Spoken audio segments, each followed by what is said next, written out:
Day Trading, le podcast spécial Forex.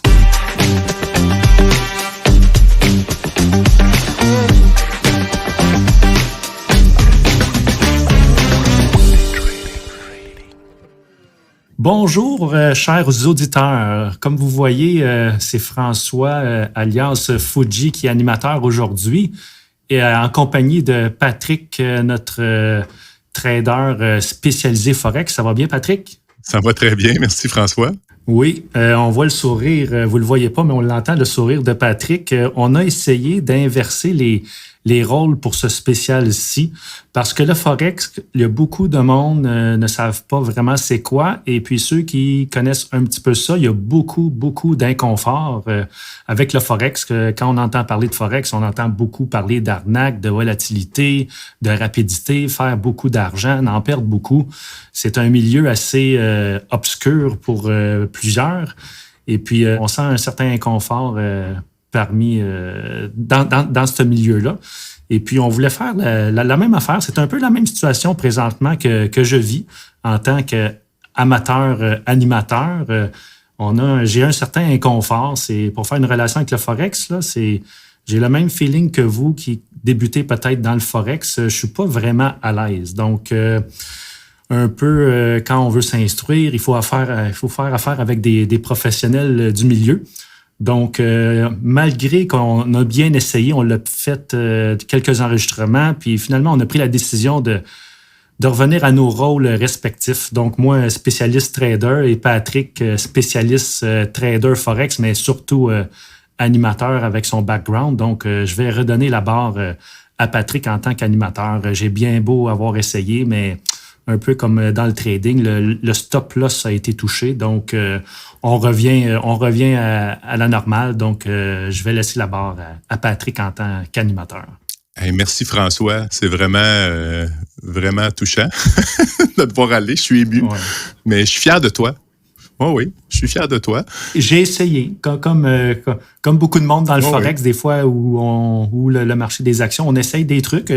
On a essayé, mais il faut revenir à la source, il faut revenir à la base. Donc, je vais m'en tenir à ce que je connais. Puis toi, en plus, tu l'as fait live, tu n'es pas allé en compte démo. Tu es arrivé, direct, on le fait. Un peu comme 90% des négociateurs, ils font pas de la simulation quand ils débutent, puis ils commencent à fret, comme on dit. Puis moi, j'ai fait sauter mon compte. Fait que je te laisse animer. Excellent. Dans le fond, le sujet, moi, c'est vrai que je dois avouer qu'il me colle à la peau. Parce que, dans le fond, ça fait depuis 2014 que je m'en intéresse. Puis, au début là, quand je me suis mis à étudier ça, la négociation ou le courtage actif, dans le fond, j'avais beaucoup le goût d'aller vers les options. Mais je me suis rendu compte très, très rapidement que les options, c'était vraiment trop complexe pour un novice. Hein? Là, tu parlais de sortir de sa zone de confort. C'était vraiment trop loin de ma zone de confort. Fait que j'ai bifurqué dans le Forex, puis la raison était très simple, c'est parce que ça prenait pas un gros compte. On était capable de transiger avec pas beaucoup d'argent. Fait que je me suis dit, en attendant que je développe mon capital, je vais pouvoir, dans le fond, transiger puis prendre de l'expérience. Mais au fil du temps, je suis devenu addict, puis ça me colle à la peau, puis ça fait en sorte que c'est devenu mon produit fétiche, celui que je connais, que je réfléchis pas. Là, je peux être dans l'action directe, mais ce qui est arrivé, c'est qu'au fil du temps, moi, je baignais beaucoup là-dedans. Fait que je pensais que c'était l'écrasante majorité des gens qui étaient dans le Forex, puis que le reste était marginal. Mais je me suis rendu compte que c'était l'inverse. C'était plutôt moi qui étais marginal. C'est moins, dans le fond, connu que ce que je m'attendais, tu sais. Puis, dans le fond, à tous les jours, moi, c'est ça. C'est ça que je regarde, les marchés des devises et la macroéconomie des pays et des régions. Donc, ça fait partie de mon quotidien. Fait que c'est pour ça qu'on a voulu jouer le rôle que toi, tu allais être l'animateur, puis moi, j'allais être interviewé. J'ai vécu le rôle d'animateur, puis là, mon rôle d'animateur, il revient. J'ai une question, Patrick. Vas-y donc. Pourquoi tu t'es lancé, pourquoi tu as voulu te lancer dans les options? Je pense que je connais la réponse, mais sinon, pourquoi? C'est-tu à cause de l'effet de levier? Parce qu'il y a beaucoup d'effets de levier dans les options. Oui. Puis le Forex, c'est un peu en lien aussi avec les options. Il y a beaucoup d'effets de levier. Mais pourquoi les options? C'est-tu pour ça ou? Ouais, c'était ça l'effet levier. Ben, j'avais lu dans les livres de Robert Kiyosaki, là, tu sais, il en parlait des options. J'avais joué au jeu Cashflow 202, on faisait des options, on faisait des puts puis des calls. Puis c'est comme ça que j'ai appris la base. Puis je trouvais ça vraiment le fun. Puis j'aimais beaucoup le fait d'avoir justement des options. Tu sais, ça donnait plus de flexibilité quand je lisais ça en théorie. Mais en pratique, il faut quand même que tu sois capable d'évaluer les entreprises quand même, là. Tu sais, c'est pas juste je prends une option et tout se fait tout seul. Mais oui, c'était le levier. C'était la même chose. C'est beau le fameux pays levier. de la théorie, hein? C'est un très beau pays, la théorie. On l'entend souvent en théorie, mais quand on tombe en pratique, mot t'as dit, c'est différent. C'est différent. Oui, oui. Puis ça demande, je dirais, plusieurs heures. Mais là, on sort, Oui, oui. on bifurque trop vers les options. Mais fait que je suis revenu au Forex. Fait que oui, avec le levier, c'est incroyable. Tu sais, le levier, c'est parce que aussi, il y a beaucoup de publicité là-dedans. Puis souvent, tu vois, mettons, des leviers jusqu'à 500 pour 1. Tu sais, des affaires de fous là, qui n'ont pas d'allure, là. Donc, je me suis, tu sais, je me suis, dans le fond, attaché à ça, mais je n'utilise pas des leviers comme ça, là. C'est plus réservé, là. C'est plus du 30 pour 1, mettons, comme levier. Donc, c'est pour ça. Ça me colle à la peau. Puis là, vu que le produit, je le connais, tu sais, je suis capable de lire les fondamentaux des pays, tu sais, puis en même temps, ça a fait une grande révolution personnelle aussi, c'est que je comprends beaucoup plus comment l'économie fonctionne qu'au début de cette démarche-là. Tu sais. En fait, je connaissais rien pantoute. Donc, j'ai tout pris le temps de tout décortiquer ça, comprendre l'impact des indicateurs économiques, puis c'est vraiment fascinant, puis c'est passionnant. Mais j'étais curieux parce que toi aussi, tu quand même, t'en fais même beaucoup de Forex, même si on pense que tout ce qu'on voit souvent, c'est la bourse, mais t'es très actif toi aussi, François, Oui, dans le Forex. côté Forex, je transige beaucoup plus activement le Forex, je dirais, depuis 2-3 ans parce que étant un trader de longue date, on ne sort pas de nos bonnes vieilles habitudes. Je tradais le Forex surtout du côté américain. Premièrement, le Forex, c'est ça, c'est le marché des devises. Donc, je transigeais le Forex du marché américain, donc n'importe quelle devise contre le dollar américain, mais j'étais limité. Donc, parce que moi, à la base, je suis un négociateur de contrats à terme, de futures, et puis on peut seulement transiger le Forex via des futures juste du côté américain. Donc, le dollar canadien contre l'américain, le British Pound, la livre sterling contre le dollar américain, le yen contre l'américain. Mais depuis 2-3 ans, j'ai rajouté des cordes à mon arc. Donc, je transige toutes les paires un peu plus aussi exotiques. Mais bref, le British Pound, la livre sterling, on peut le transiger contre le yen, on peut la transiger contre le dollar australien, le dollar... je veux dire, contre toutes les autres devises, là, donc l'Australie, Nouvelle-Zélande, Canada, américain. Mais bref, depuis 2-3 ans, je transige ça beaucoup plus activement. Mais sinon, à la base, c'était seulement sur le marché américain. Mais le marché des Forex, j'adore ça. Pourquoi? Ceux qui me connaissent, je suis quelqu'un, on va dire, de 90% technique, 10% fondamental. Et puis le Forex, tu pourras confirmer, Patrick, mais le Forex, c'est le marché, un marché quand même très spécialisé, mais moi je dirais, c'est surtout axé sur l'analyse technique. Donc, n'importe quel amateur d'analyse technique, le Forex, c'est le marché idéal, un marché complexe, mais c'est le marché idéal pour les passionnés d'analyse technique comme moi. C'est clair. Moi, je suis d'accord aussi, mais dans le fond, pour le bénéfice de tous, là, définir exactement qu'est-ce que le Forex, parce que là, tu as parlé de devises, tu as parlé de la livre sterling contre le yen japonais, tout ça, mais en fait, le Forex, on va toujours transiger une devise contre une autre. C'est toujours une paire de devises. Donc, si la livre sterling est à la hausse, puis le yen japonais est à la baisse, on va essayer de se positionner afin de ramasser ce mouvement-là. Mais c'est toujours une contre une autre. Parce que dans le fond, quand on achète une action à la bourse, dans le fond, on transige une paire, on transige l'action en rapport avec notre devise. Hein, si on est en dollars canadiens, il y a toujours un montant d'argent, il y a le dollar canadien, puis là, l'action va monter ou descendre. Mais c'est la même chose avec une devise, c'est que tu as ta devise contre une autre. Quelqu'un qui va, dans le fond, en voyage aux États-Unis, qui va changer de l'argent US, il en fait du Forex. Ben c'est ça. C'est là que je voulais aller. C'est le meilleur exemple. Nos auditeurs, sans le savoir, si vous avez un compte américain, un compte canadien, éventuellement, vous allez transiger du Forex. Ils en transigent déjà à la base, parce que des fois, du monde, il nous parle, puis il dit, bon, ben, je veux acheter 5 000 $ américains, comment ça me coûte? Bon, mais présentement, si le taux de change américain est à 1,25, bon, mais ça, c'est du Forex. Donc, si quelqu'un veut acheter du US, ben, il va acheter le dollar américain, puis il va vendre son canadien. Donc, comme tu dis, c'est une paire de Forex. Donc, la livre sterling, on peut la transiger contre le dollar australien. Donc, si on veut acheter cette paire-là, on va acheter la livre sterling et on va vendre l'Australie. Donc, c'est la même affaire. Rappelez-vous, ça a l'air complexe, mais rappelez-vous, quand vous voulez, comme Patrick dit, quand vous voulez aller en voyage, vous achetez du dollar américain, mais vous faites du Forex. Vous achetez l'argent américain, puis vous vendez votre devise canadienne. Donc, vous transigez du Forex. C'est le meilleur exemple. Puis quand tu reviens au pays, ben là, tu vas vendre ton US, puis tu vas racheter ton Canadien, donc tu viens de fermer ta trade. C'est ça. C'est un peu ça qu'on vient de faire. C'est simplifié, là, mais c'est quand même ça. Donc, bravo. Fin du podcast. Tout le monde sait c'est quoi le Forex maintenant? Ou? Mais dans les faits, c'est ça. Ce qui est le fun, c'est que là, on peut le faire avec n'importe quelle devise dans le monde.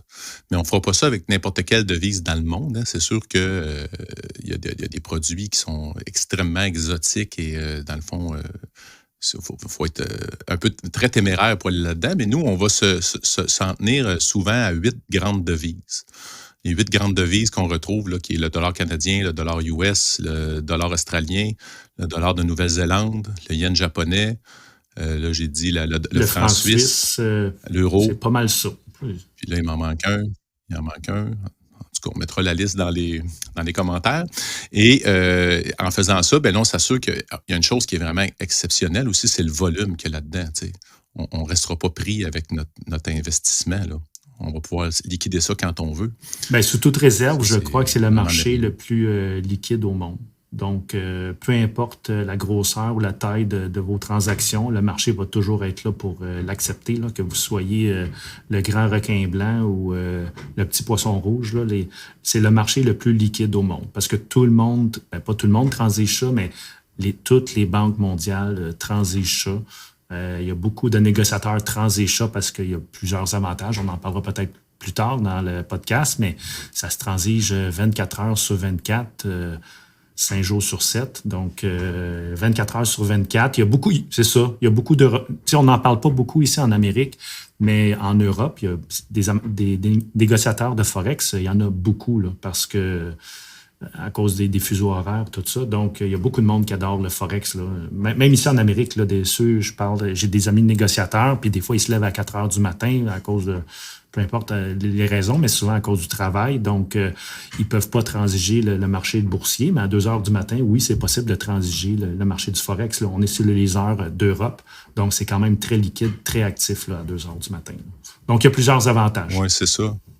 Moi-même, je me suis déjà levé à 2h30 du matin pour pouvoir trader, dans le fond, une nouvelle économique de la Bourse de Londres, hein, parce que c'est pas à la même heure qu'ici. Donc, c'est sûr qu'en Australie, ça se passe pas en même temps qu'ici. Au Japon, c'est un autre moment dans la journée. Mais je me suis déjà levé pour suivre ces choses-là. Et c'était quand même difficile. Si tu te couches tard, tu te lèves, mais il faut que tu sois craqué, il faut que tu aies le goût. Là. Avant d'aller plus loin, dans le fond, juste pour terminer avec les paires de devises, il y a une façon que toi, François, tu nommes. Je ne sais pas si c'est toi qui t'es mis à nommer ça ou si il y a d'autres gens avec toi qui disent ça, mais quand on parlait, mettons, de l'euro USD, des fois, tu vas dire le EU. Puis ça, au début, ça me demandait un petit peu un effort de m'ajuster à ta façon. Tu as tradé le EU ou tu as tradé le GJ pour la livre sterling versus le yen japonais, GBP, JPY, donc le GJ. Fait que ça demande un... Fait que si des fois vous entendez François dire ça dans les lives ou ceux qui le suivent, ben surprenez-vous pas, là, c'est sa façon très rapide, mais en fin de compte, c'est très convivial, puis ça marche bien. Mais on apprend de nos jeunes, hein? Ben, c'est pas nouveau, là. Il y a beaucoup de monde qui font ça, mais c'est comme nos jeunes maintenant, hein? Au lieu d'écrire un mot, ben, ils vont juste écrire 2 lettres, une abréviation. Donc, au lieu d'écrire GBP, JPY, mais on dit GJ. Puis le GBP, c'est pour la livre sterling. Mettons, pour la Nouvelle-Zélande, NZD, mais on va dire GN. Donc, c'est plus rapide. Fait que moi, comme on dit, la bourse, le temps, c'est de l'argent. Donc, chaque shortcut qu'on peut utiliser, on le prend. Donc, GJ, GA, EU, EJ, mais bref, les futurs négociateurs de Forex, vous allez vous habituer. Là. C'est pas juste moi qui utilise ça. Il y a beaucoup de négociateurs qui utilisent ça. Mais oui, effectivement, ça prend une petite période d'adaptation, mais on le comprend assez vite. Mais c'est vraiment le fun, j'aime bien ça. Puis ces paires-là, moi, on les divise en 3 grands groupes, essentiellement. Là. On a ce qu'on appelle les majors, ou les majeurs, là, qui est dans le fond, on parlait des 8 grandes devises, mais c'est les 7 grandes devises qui jouent contre le dollar US. Donc, les majors, c'est ça. C'est le USD CAD ou le UC ou le USD Japon ou le UJ. Donc, on essaie de bien le dire pour tout le monde. Et après ça, on va avoir ce qu'on retrouve, c'est les miners, ou les mineurs, dans le fond, qui est toutes les autres. Quand tu parlais du GJ, là, qui est la livre sterling contre le yen japonais, ça fait partie des mineurs. Mais on s'entend, c'est quand même... Il y a un grand volume quand même. Puis après ça, on s'en va vers ce qu'on appelle les exotiques. Les exotiques, bien là, on va rajouter toutes les autres devises dans le monde, là, que ce soit le pesos mexicain, le yen de Singapour, La Turquie, non, c'est ça. On n'est pas habitué à les coter, ceux-là, et les regarder, mais tu parles du pesos mexicain. Dans les exotiques, je crois que c'est la plus... sous toute réserve encore, là, la plus transigée, mais c'est une très populaire. C'est la prochaine qui va devenir dans les mineurs. À un moment donné, elle va prendre sa place. T'sais. Mais ce qui est le fun, c'est ça, c'est que si vous voyagez beaucoup, ben, vous pouvez peut-être intégrer une de ces devises-là dans ce que vous transigez. Comme ça, vous connaissez déjà la devise. Ça peut être intéressant, mais sous toute réserve, allez-y prudemment, bien sûr. Là. Puis tu as parlé un petit peu qui transigeait le Forex. Tu as parlé des grandes banques, les hedge funds aussi vont transiger le Forex. Il y a George Soros qui a fait sa fameuse trade à 1 milliard, là, qui a comme misé contre la livre sterling. Et dans le fond, pendant que la livre sterling s'effondrait, lui, il a fait une véritable fortune. Il y a une chose qu'il faut comprendre, quand on parle short ou long, quand on va acheter ou vendre ou on va shorter, le Forex, d'un bord ou de l'autre, tu compares toujours une devise contre une autre. Fait qu'il n'y en a plus de bas-haut. C'est l'équivalent. Là. Que tu achètes ou que tu vendes, c'est la même chose. C'est juste en relation avec la paire que tu utilises, parce que le euro-USD, si on switch ça de bord, c'est le USD-euro. La charte, elle vient de retourner de bord au complet. Là. Une charte qui était haussière, si tu changes le euro-USD en USD-euro, elle va tomber baissière. Donc, c'est juste une relation un envers l'autre. Et les autres qui vont trader, bien, il y a les bureaux de change qui en tradent beaucoup. Comme on disait tantôt, tout le monde qui a échangé de l'argent va le faire. Et les Joe Blow comme vous puis nous, là, les petits traders de ce monde, parce qu'on se compare aux grandes banques, on est tous très, très petits. Donc, c'est les gens qui vont trader ça. Puis l'autre question pour comprendre, parce que là, souvent, on dit on peut trader 24 heures sur 24. Qu'est-ce qui fait qu'on peut trader 24 heures sur 24 le Forex? Hein, là, il a parlé, François, c'est partout dans le monde, mais qu'est-ce qui fait, dans le fond? C'est que c'est un marché qu'on appelle décentralisé. C'est que c'est pas à une seule bourse. Puis là, je vais vous mettre un lien dans les commentaires là, qui est market24clock.com. Market, le chiffre 24clock.com. Je vais vous mettre le lien. Puis là, vous allez voir là-dessus, il y a 18 bourses partout dans le monde avec les heures d'ouverture. Ça va vous donner une idée, dans le fond, de qu'est-ce qui est ouvert quand. Donc, autrement dit, c'est tout le temps ouvert, sauf le week-end. Donc ça, c'est vraiment merveilleux. Je ne sais pas si tu as d'autres commentaires par rapport à ça. Le marché décentralisé, ça a un inconvénient aussi, c'est qu'on ne peut pas savoir le volume réel parce qu'on a besoin de notre bourse pour avoir le volume. Quand on transige une action d'Apple, on sait le volume que Apple a été vendu, mais l'euro, on ne peut pas le savoir. Mais c'est ça, pour rajouter à l'exemple que tu as donné, vu que c'est décentralisé, la plupart des négociateurs, comme toi et moi, on transige. C'est qui fait le marché de ces devises-là? C'est notre courtier. Donc, dans d'autres podcasts, on a parlé de l'importance d'avoir un bon courtier. Si vous voulez avoir un marché liquide avec un écart cours acheteur, cours vendeur quand même assez étroit, des courtiers de Forex, il y en a beaucoup. Donc, vu que c'est le courtier qui donne le marché, il peut indiquer le prix qu'il veut. Donc, c'est un prix quand même raisonnable, mais des fois, ils peuvent mettre l'écart acheteur-vendeur beaucoup trop large. Donc, on peut se faire prendre avec cet écart-là. Donc, c'est important de choisir un courtier quand même qui est reconnu, mais quand même un gros courtier. Parce que vu que c'est un gros courtier, il risque d'avoir un peu plus de liquidité. Et puis, juste faire une parenthèse sur ton George Soros. Il a vendu pour 10 milliards de la livre sterling. C'était un gros bet. Donc, c'était en septembre 1992. Ils ont appelé ça le mercredi noir parce que la Banque d'Angleterre, tout le monde montait les taux et puis je crois la Banque d'Angleterre ne voulait pas relever ses taux. Donc, George Soros, il a betté, une façon de parler, là, mais il a transigé contre la Banque britannique. Et puis, une fois toute l'opération de change terminée, je pense pas que c'est ça qui est arrivé, mais la Banque d'Angleterre a peut-être cogné à sa porte. Ils ont dit, s'il vous plaît, monsieur, pouvez-vous arrêter de dévaluer notre monnaie? Mais là, il a probablement dit, faites ce que vous avez à faire, là, suivez le monde.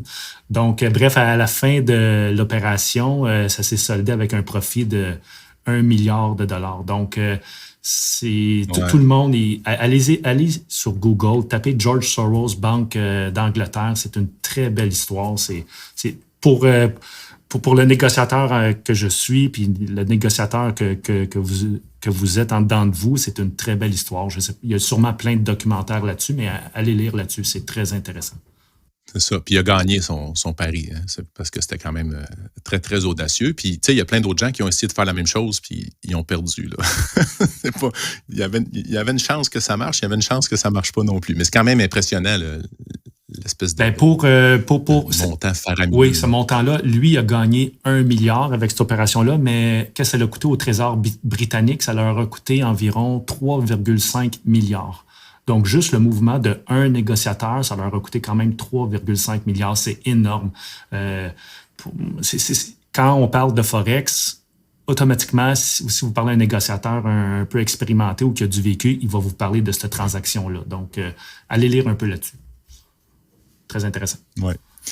Après ça, l'autre réflexion qu'on peut avoir, dans le fond, c'est parce que c'est souvent considéré comme un produit risqué, à la tête du risque de la pyramide. Hein. On voit ça souvent, faites attention. Puis quand on en parle à des conseillers financiers, des choses comme ça, c'est toujours faites attention, c'est risqué. Puis c'est vrai que c'est risqué.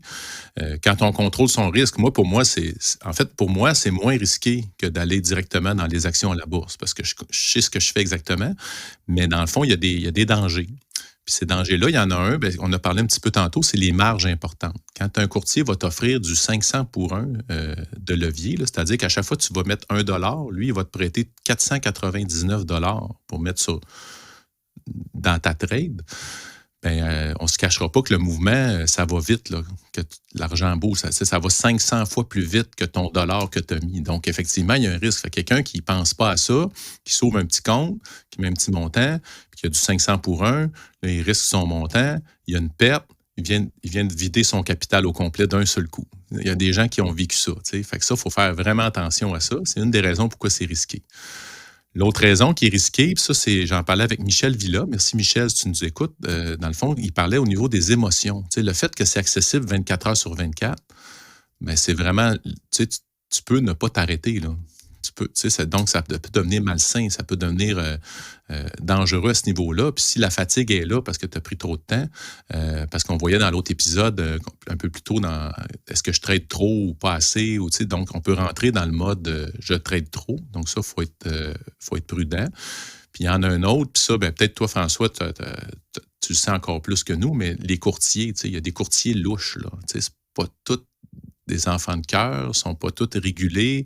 Puis il y en a énormément qui nous offrent des... Quand on regarde les specs, puis c'est vraiment alléchant, mais il y a un risque là aussi. Hein? Qu'est-ce que tu en penses?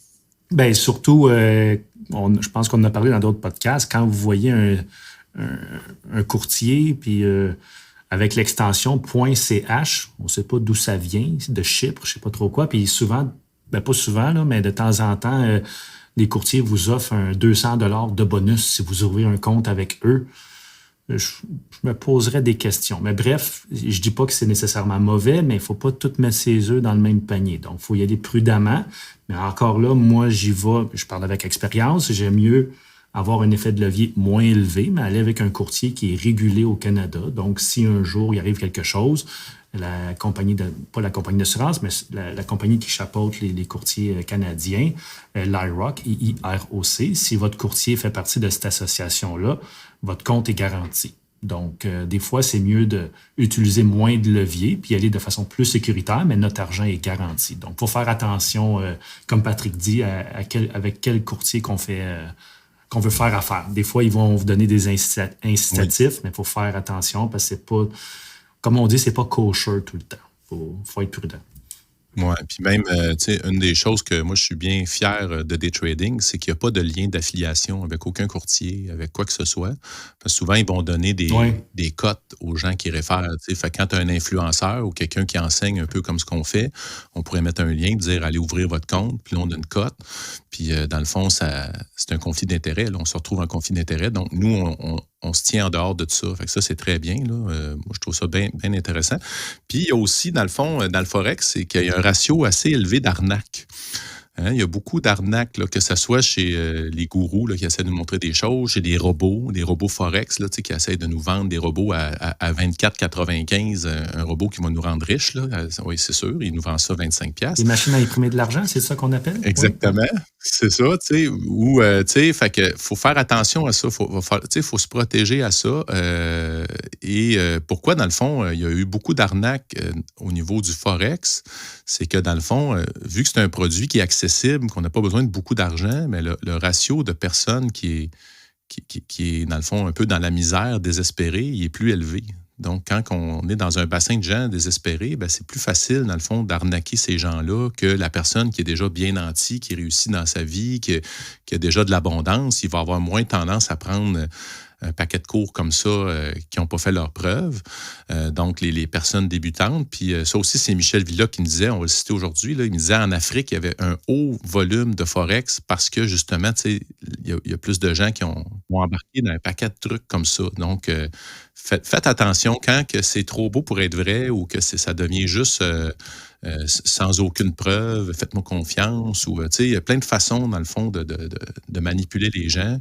Fait que c'est un marché, effectivement, il y a son lot de tout ça. Fait que moi, l'approche que j'ai là-dedans, c'est qu'en partant, je rencontre un nouveau produit, une nouvelle formation, quelque chose. Puis en partant, je ne fais pas confiance. Ça doit faire ses preuves.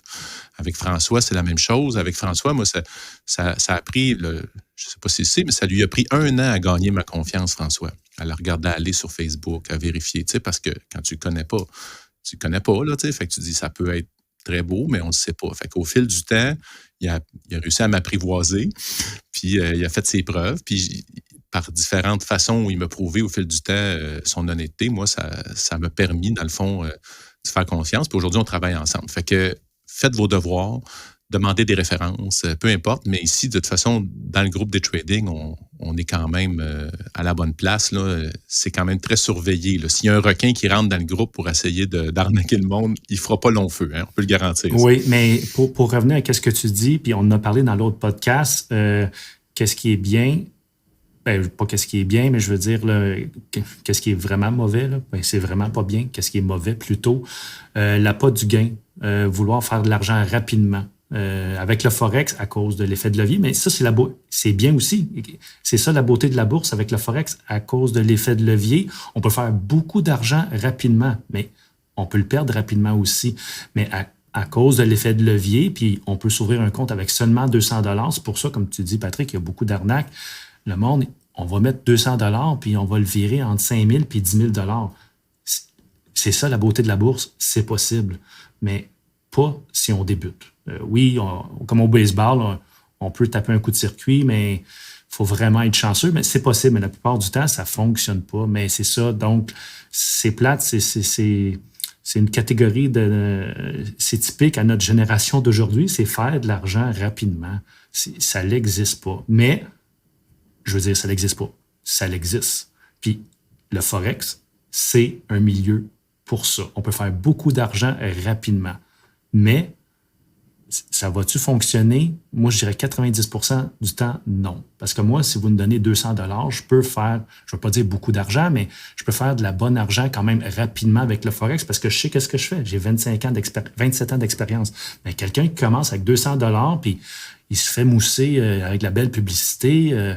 Ça va fonctionner rapidement. Mon robot fait de l'argent, mais ça fonctionne pas. C'est plate, là, mais c'est ça. Quand vous voyez beaucoup de publicité, c'est plate parce que le Forex a mauvaise presse, mais je vous le dis, c'est tellement un produit tellement le fun, plaisant à transiger.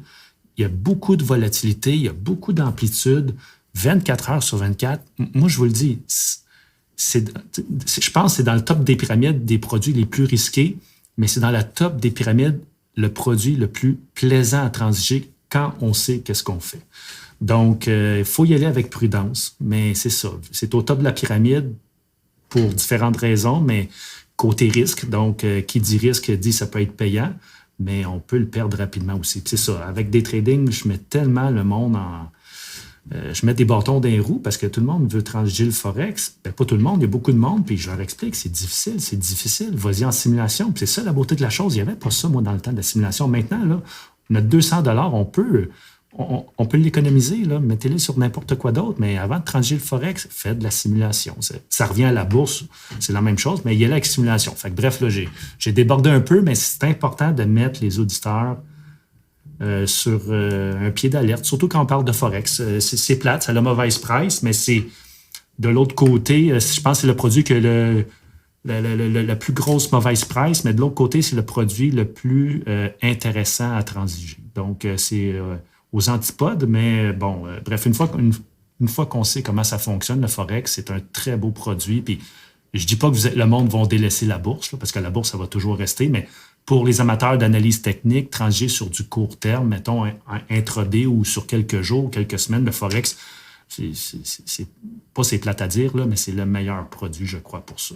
Fait que, bref, fermez la parenthèse, mais j'adore le Forex. J'adore le Forex. Moi, je trouve pas ça plate. Non, non.